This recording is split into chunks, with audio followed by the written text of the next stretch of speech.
Bonjour à tous.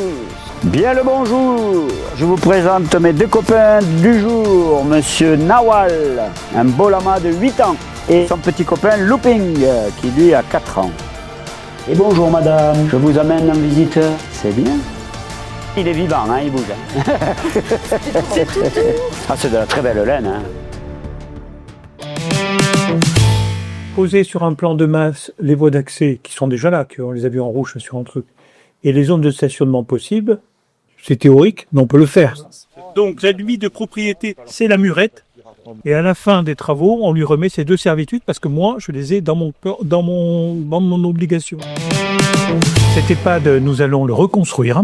Nous engageons donc un projet qui va durer jusqu'au-delà de 2030 parce qu'il est en plusieurs tranches.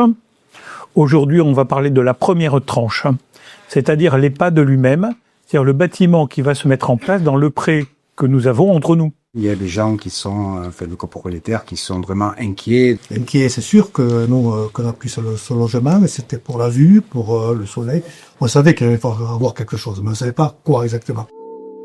Nous existons depuis 180 ans l'année prochaine. Nous sommes dans les 3 premiers tous les ans pour le prix de journée le plus bas du département. Nous sommes sur la phase finale avant le dépôt du permis de construire. Tout le monde connaît Ramon Dias. Ramon Dias, c'est le nom du bâtiment.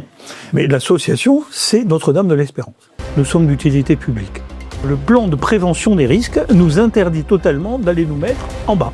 Vraiment, je suis transparent. Vous verrez la hauteur du bâtiment par rapport au vôtre. Vous verrez les contraintes que ça posera. La façade est qui voit un pré demain à 4 mètres de la limite. Vous avez 3 niveaux et un toit. En clair, vous ne verrez plus la vallée.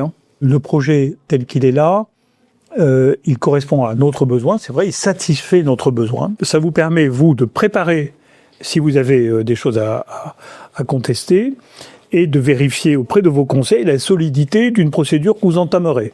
Le bâtiment, il va venir à peine après le rouge, là. Et à partir du ruisseau, là, parce que c'est comme ça qu'on a compté, 4 mètres.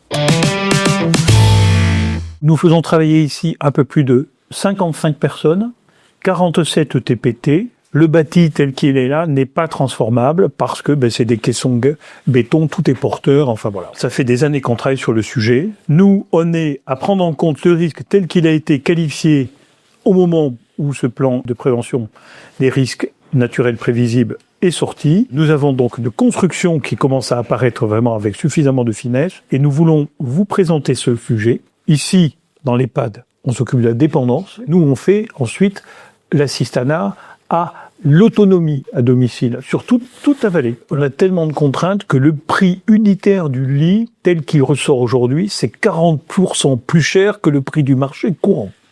Le bâtiment, il est superbe.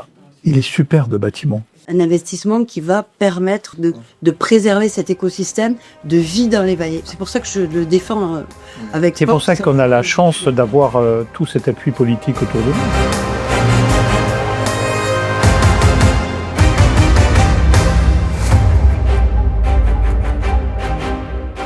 Oui, il y a du plantain. Ah oui, mais il n'y en aura plus, hein, parce que si on construit, il y aura autre chose.